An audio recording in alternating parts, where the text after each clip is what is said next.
Allahumma salli wa sallim ala nuril anwar. Bismillahirrahmanirrahim. Assalamualaikum warahmatullahi wabarakatuh. Alhamdulillahi rabbil alamin, wassalatu wassalamu ala asyrafil anbiya'i wal mursalin Sayyidina Muhammadin sallallahu alaihi wa alihi wasallam. Subhanaka la ilma lana illa ma'allamtana innaka antal alimul hakim. Rabbi zidni ilma warzuqni fahma birahmatika ya arhamar rahimin. Ya ibadallah, usikum wa nafsi bitaqwallahi faqad fazal muttaqun. Hadirin bapak-bapak, ibu-ibu, jamaah Masjid Baitur Ridwan rahimakumullah. Alhamdulillah wa syukur ala ni'matillah. Kita kembali dapat melanjutkan kajian mengenai rukun-rukun salat, di mana pada pertemuan sebelumnya kita sudah menjelaskan secara global 13 rukun salat dalam mazhab Imam Syafi'i. Kalau kita kembangkan dan kita rinci kembali, dari 13 rukun salat itu, yang pertama adalah niat, berdasarkan hadis innamal a'malu binniyat, bahwasanya sahnya satu perbuatan ibadah adalah dengan niat. Nah, dalam persoalan niat ini kemudian para ulama fikih, fuqaha Syafi'iyah menetapkan paling tidak tiga syarat sehingga niat dalam sholat itu dipandang sah. Yang pertama, harus ada kata-kata saya sholat. Dia secara sengaja, orang yang mau sholat itu atau musolli mengucapkan dengan redaksi saya berniat sholat, yang dalam bahasa Arabnya usolli. Ada juga yang kemudian menambahkan di depan kata usolli itu nawaitu, sehingga menjadi nawaitu an usolliya. Jadi boleh langsung usolli, saya berniat sholat, atau menambahkan niat nawaitu an usolliya. Tapi demi kepraktisan umumnya kemudian mengatakan usolli, saya berniat sholat. Yang kedua, ditetapkan atau disebutkan kata fardu. Kefarduan sholatnya dimunculkan, sehingga usolli fardho. Syarat yang ketiganya harus memenuhi dalam satu niat sholat itu, ditentukan jenis jenis sholatnya, zuhur, subuh, maghrib atau apa. Sehingga redaksi itu kemudian secara lengkap usolli fardhu zuhri, usolli fardhu subhi. Itu paling tidak komponen niat dalam sholat yang tidak boleh tidak harus ada. Usolli, saya sholat. Fardhu menunjukkan di sholat fardu atau sholat sunat, nanti disebut sunat silahkan. Fardhu, kemudian jenis sholatnya, apakah zuhur misalkan zuhro, maka akan berbunyi usolli fardhu zuhri. Boleh tadi saya katakan di awal disisipkan nawaitu, sehingga menjadi nawaitu an usolliya fardhu zuhri. Rakaatnya tidak dipersyaratkan, mustaqbilal kiblah juga, ya, tidak dipersyaratkan. Kemudian ditekankan karena Allah lillahi ta'ala, ya. Maka redaksi itulah yang kemudian kita baca secara lengkap, ya, digabungkan dengan jumlah rakaatnya, menghadap kiblat karena Allah, maka redaksi niatnya kemudian usolli fardhu zuhri arba'a raka'atin mustaqbilal kiblati adaan. Nah, ini adaan tunai. Untuk membedakan bahwa ini sholat tunai atau sholat qada. Dimunculkanlah adaan dan diakhiri dengan ujungnya lillahi ta'ala. Sehingga redaksi lengkap niat seperti itu ya. Tapi kalaupun mau diperpendek usolli fardhu zuhri lillahi ta'ala, itu pun sudah mencukupi. Nah, tentu talafuznya, pengucapan dengan di mulutnya itu dianjurkan ya, untuk membimbing hati sehingga antara gerak hati dengan mulut itu bersesuaian ya. Walaupun kemudian ulama juga memaklumi kalau kemudian dalam pengucapan niat dan gerak hati ketika melaksanakan niat itu terdapat jeda ya. Terdapat jeda asal yang bisa jeda yang sedikit ya, jeda yang ringan. Jadi jarak antara talafuznya dengan niat di dalam hati idealnya adalah bersesuaian, serasi.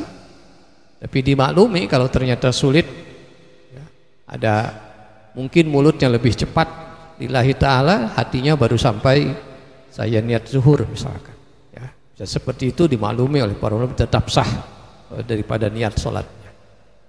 Itu rukun pertama daripada sholat adalah niat, baik dalam sholat fardu maupun sholat sunat ya. Kemudian rukun yang kedua daripada sholat adalah takbiratul ihram. Kita ingat takbir adalah mengucapkan Allahu Akbar. Ihram berarti adalah sejak mengucapkan takbir itu maka segala kegiatan di luar sholat diharamkan. Maka dinamakanlah takbir pengharaman itu adalah dengan takbiratul ihram. Redaksinya berdasarkan yang difahami dari hadis shollu kama ra'aitumuni usolli, salatlah sebagaimana aku contohkan kata baginda Rasul. Maka redaksi takbiratul ihram adalah Allahu Akbar ya, kita hampir tidak mendengar ya redaksi lain, misalkan ya diganti dengan tasbih misalkan ya, dengan subhanallah, atau akbarnya diganti dengan kabir atau yang lain, itu hampir kita tidak mendengar. Itu menunjukkan bahwa secara mutawatir ya, semua orang yang sholat pasti mengucapkan takbiratul ihramnya adalah Allahu Akbar. Nah, inilah ketika orang mengucapkan takbiratul ihram berbarengan di dalam hatinya berniat ya, dan dimaklumi kalau kemudian ada jeda yang tipis, yang sedikit antara talaffuz dengan gerak di dalam hati. Nah, ini dua rukun pertama dari salat, niat dan takbiratul ihram. Dalam pelaksanaannya digabungkan. Jadi niat tidak mendahului takbiratul ihram. Jadi berniat bukan sebelum takbiratul ihram, tapi saat kita mulai mengangkat tangan Allahu Akbar, nah kita dalam rentang seperti itu, dalam hati kita berniat seperti yang tadi. Kemudian yang ketiga, rukun daripada sholat ini adalah berdiri bagi yang mampu ya. Jadi sholat itu memang waqumu, harus berdiri. Waqumu lillah, berdirilah demi karena Allah semata-mata ya. Jadi ya, kalau orang tidak berdiri ya, duduk misalkan tanpa ada uzur syar'i, maka sholatnya bisa tidak sah, karena berdiri adalah rukun sholat. Lain halnya kalau kemudian keadaannya sakit, ada uzur syar'i yang dibenarkan, kakinya tidak menopang kuat misalkan ya, atau bisa menopang sebagian misalkan ya, mungkin ketika sholat berdiri secara sempurna, kemudian ketika ruku dia duduk, ketika sujud pun dalam posisi duduk, bisa saja seperti itu, ada kombinasi ya, itu pun tidak mengapa, karena berarti memang ada keterbatasan pada orang yang sholat tersebut, tidak mampu secara utuh berdiri misalkan. Kalau tidak mampu berdiri ya nanti duduk. Tentu duduk yang paling paling bersesuaian dalam konteks melaksanakan ibadah sholat itu adalah duduknya seperti orang duduk di antara dua sujud atau duduk seperti tasyahud. Walaupun nanti boleh saja duduk di atas kursi misalnya. Ya, silakan. Jadi ini keringanan-keringanan yang diberikan di dalam fikih ketika orang secara sempurna tidak mampu lagi berdiri, maka bisa dengan duduk, dan duduknya bisa mengikut seperti duduk orang di antara dua sujud atau duduk seperti tasyahud. Ya, mana saja nanti yang dia mampu duduk juga dipersilahkan, duduk di atas kursi juga boleh. Ya, sekarang bisa kita lihat kan banyak orang sholat duduk di atas kursi, berarti duduk di bawah pun rupanya sudah tidak mampu. Ya, maka dipersilahkan dan sah sholatnya. Kemudian rukun yang keempat, nanti kalau sudah duduk tidak mampu pun kan bisa sholat dengan berbaring, dengan miring ataupun telentang, sampai nanti pada puncak yang paling sulit adalah sholat dengan mengedipkan mata ataupun dengan isyarat hati. Kemudian rukun sholat berikutnya adalah membaca surat Al-Fatihah. Surat Al-Fatihah 7 ayat termasuk dengan Bismillahirrahmanirrahim. Jadi harus dibaca Bismillahnya. Dan membaca Al-Fatihah ini dibaca oleh imam, dibaca oleh makmum dalam sholat berjamaah, dibaca juga oleh orang yang sholat sendirian munfarid, juga membaca Al-Fatihah. Orang yang masbuk juga membaca Al-Fatihah, kecuali masbuk yang terbatas waktu untuk menyelesaikan Fatihah karena imam sudah mau ruku, maka dia mencukupkan atau menggenapkan pada ayat mana saja dia dapat membaca Al-Fatihahnya. Tapi kembali lagi bahwa prinsipnya adalah bagi setiap yang sholat itu adalah wajib membaca surah Al-Fatihah secara sempurna 7 ayat. Lalu bagaimana kalau dia tidak mampu membaca Al-Fatihah, mungkin karena mu'alaf? Ya, maka kalau tidak mampu membaca dengan menghafal, maka boleh melihat dengan mushaf. Ya, kalau membaca dengan mushaf pun tidak bisa, boleh ditalkin. Ditalkin itu artinya ada orang di luar sholat, dia baca Fatihah, dia ikut. Ya, misalkan ada seorang mu'alaf, dia baru masuk Islam, tapi dia bisa, pendengarannya masih bagus, ya, kemudian dia bisa mengikuti bacaan orang di sampingnya yang tidak sholat membacakan Al-Fatihah, dia bisa ikut, maka itu pun diperbolehkan. Jadi misalkan ada orang yang mengucapkan Bismillahirrahmanirrahim, si mu'alaf ini ikut Bismillahirrahmanirrahim, ya. Kemudian ada orang yang membaca lagi Alhamdulillahirrabbilalamin, bacakan Alhamdulillahirrabbilalamin, si mu'alaf pun ikut mengucapkan Alhamdulillahirrabbilalamin, itu pun boleh. Jadi semacam dipandu, ya. Kalau ternyata sulit, jadi baca mushaf tidak bisa, ya, dipandu juga tidak bisa, maka diganti dengan 7 ayat Quran mana saja yang mampu dia lakukan, baik dengan dihafal maupun melihat mushaf ataupun ditalkinkan, ya, untuk diikuti olehnya. Kalaupun ternyata tidak mampu, maka dia boleh mengucapkan kalimah-kalimah thayyibah, ya, seukuran membaca Al-Fatihah. Mungkin mengucapkan yang mudah, misalkan dia hafalnya Bismillahirrahmanirrahim, ya bismillahnya diulang-ulang. Ada mungkin dia hafal Astagfirullahaladzim, maka Astagfirullahaladzim diulang-ulang. Nah, ini beberapa ketentuan, ya, sebagai solusi bagi orang yang keterbatasan masuk Islam, keterbatasan belajar belum sempat, sementara sholat harus ditegakkan. Bagi yang sudah memeluk agama Islam, maka solusinya demikian, bisa memilih surat-surat selain Al-Quran, selain Al-Fatihah, mana saja kalimah-kalimah thayyibah yang mampu dia hafal juga dipersilahkan, ya, atau mengulang-ulang, ya, sepanjang ukuran Al-Fatihah juga diperbolehkan. Rukun sholat berikutnya adalah ruku. Jadi satu gerakan membungkukkan punggung dan kepala, di mana kedua tangan menopang di atas kedua lutut, ya, dan kepala lurus dengan bagian punggung. Disitulah orang kemudian membaca, orang sholat itu membaca Subhana rabbiyal a'la wa bihamdi. Kemudian bangun dari ruku, itu yang disebut dengan i'tidal. Ini pun bagian daripada rukun sholat.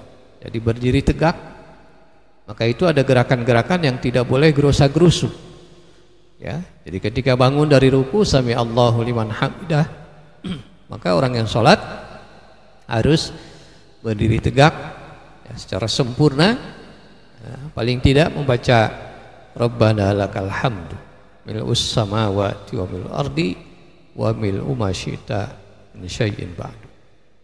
Itu bagian apa yang diajarkan di dalam hadis, apa yang dibaca ketika i'tidal. Jadi i'tidal ini adalah bagian daripada ruku salat, bagian daripada i'tidal yang memang sering dipasangkan dengan ruku. Jadi ruku dan i'tidal, ataupun dipecah juga bisa saja, tapi yang jelas perbuatan itu adalah harus dilakukan sebagai bagian daripada rukun sholat, ya. Kemudian sujud. Nah, ini juga sujud termasuk bagian rukun sholat, di mana sujud ini 2 kali, ya. Dan duduk di antara 2 sujud itu pun bagian daripada rukun sholat. Kita ingat bahwa sujud itu adalah saat hamba terdekat kepada Allah Subhanahu wa ta'ala, maka sangat dianjurkan wasjud waqtarib, ya, dalam keadaan sujud itu kita semakin dekat kepada Allah Subhanahu wa ta'ala. Maka kemudian kita bisa melihat, ya, berdasarkan hadis-hadis Nabi, kemudian salafus salihun, ya, itu bagaimana mereka memperpanjang sujudnya dengan mengucapkan doa-doa, ya, dengan asyik, ya, memohon ampun kepada Allah dan seterusnya. Nah, begitu bangun duduk di antara 2 sujud, ini pun termasuk rukun sholat, ya. Tapi duduk di antara 2 sujud jangan sampai waktunya lebih lama daripada sujud, karena sujud adalah lebih afdal, ya, bahkan dari ruku sekalipun adalah lebih afdal sujud, lebih dibanding dengan duduk di antara dua sujud. Jadi duduk di antara 2 sujud itu sebenarnya adalah jeda, ya, yang membatasi, yang memisahkan dengan sujud berikutnya. Karena itu sujud 2 kali, ya. Jadi diselingi atau dipotong oleh duduk di antara 2 sujud yang kemudian kita diajarkan berdoa Rabbighfirli warhamni, ya Allah ampunilah dosaku, warhamni, rahmati aku, dan seterusnya sampai wajibuni warfa'ni warzuqni wahdini wa'afini wa'afan. Rukun salat selanjutnya kemudian adalah tasyahud akhir, duduk untuk melaksanakan tasyahud akhir, ya, ini rukun salat. Jadi kalau tidak duduk di tasyahud akhir, tidak duduk, maka tidak sah. Nah, tentu sambil duduk, ya, dia pun membaca bacaan tasyahud akhir. Jadi duduknya rukun sholat, membaca bacaan tasyahud akhirnya pun adalah rukun sholat, ya. Di situ kita membaca doa yang masyhur, saya kira di dalam kitab-kitab fikih Syafi'iyah, itu at-tahiyatul mubarakatuh, ya, tahiyatul mubarakatuh, sholawatut thayyibatu lillah, assalamu alayka ayyuhan nabi wa rahmatullahi wa barakatuh, tahiyatul mubarakatuh, sholawatut thayyibatu lillah. Penghormatan semata-mata dengan penuh keberkatan, ya. Sholawat bisa dalam konteks itu adalah sholat fardu yang 5, ya. Itu semua ditujukan hanya kepada Allah Subhanahu wa ta'ala. Assalamu alayka ayuhan nabi, keselamatan, salam untukmu wahai nabi, wa rahmatullah wa barakatuh, rahmat Allah dan berkahnya untukmu wahai nabi. Assalamu alayna, demikian juga keselamatan untuk kami semua yang sholat, baik yang sholatnya saya, baik yang sholatnya sebelah saya, depan saya, belakang saya, baik yang terlihat maupun yang tidak terlihat. Assalamu alayna wa ala ibadillahis salihin, dan juga keselamatan untuk hamba-hamba Allah yang unggul dalam ibadahnya, yang tangguh dalam ibadahnya, yang baik kualitas ibadahnya, hamba-hamba Allah yang salih. Assalamu alayna wa ala ibadillahis salihin. Kemudian kita mengucapkan syahadat asyhadu an la ilaha illallah wa asyhadu anna muhammadar rasulullah. Masuklah rukun berikutnya adalah membaca salawat kepada Nabi Muhammad SAW. Jadi kalau di dalam bacaan tasyahud akhir itu tidak ada salawat kepada Nabi dan keluarganya, maka salatnya tidak memenuhi rukun dan itu bisa membatalkan salat. Maka setelah kita mengucapkan 2 kalimat syahadat tadi, ya, maka dilanjutkan dengan salawat Allahumma sholli ala sayyidina Muhammad wa ala ali sayyidina Muhammad kama shallaita ala Ibrahim wa ala ali Ibrahim, dan seterusnya sampai fil alamina innaka hamidum majid. Rukun salat terakhir yang ke-12 adalah mengucapkan salam. Assalamualaikum warahmatullah. Memang sampai warahmatullah dianjurkannya. Dalam fikih Syafi'i keterangannya demikian. Jadi kalau assalamualaikum saja belum mencukupi, walaupun sah, tapi afdalnya adalah assalamualaikum warahmatullah tanpa wabarakatuh. Ya. Nah, apakah sekali atau 2 kali? Dalam prakteknya tentu 2 kali. Ke kanan assalamualaikum warahmatullah, ke kiri pun mengucapkan assalamualaikum warahmatullah. Tapi yang dipandang dalam fikih Syafi'iyah adalah salam pertama. Jadi begitu assalamualaikum warahmatullah yang pertama, maka seluruh rangkaian ibadah salat sudah dipandang selesai. Itu yang dalam hadis disebut wa tahliluha at-taslim atau assalam. Pembebasnya artinya pelepas, ya, pembebas atau pelepas dari seluruh rangkaian salat adalah assalam. Jadi assalamualaikum warahmatullah, ya, walaupun ada yang 2 kali, maka yang kedua adalah dihukumi sunnah, ya. Jadi tapi yang sekalipun sudah cukup. Tapi tentu dalam prakteknya kita mengucapkan 2 kali dengan menengok sekali lagi ke sebelah kiri. Assalamualaikum warahmatullah. Kemudian rukun terakhir daripada rangkaian ibadah salat adalah tertib. Ini ada yang menyebut ke-13 ataupun ke-14. Artinya seluruh rangkaian rukun-rukun salat itu harus dilaksanakan tahap demi tahap berurut. Maka tidak sah misalkan kalau sujudnya mendahului ruku, atau misalkan Al-Fatihahnya, ya, diakhirkan, tidak sah. Atau salamnya di tengah-tengah, Fatihahnya diakhirkan, itu tidak. Jadi urutan-urutan demikian itulah harus tertib dilaksanakan sehingga satu kesatuan sholat menjadi sah hukumnya, dan boleh orang yang sholat, kita yang sholat itu menanti pahala dari Allah Subhanahu wa ta'ala.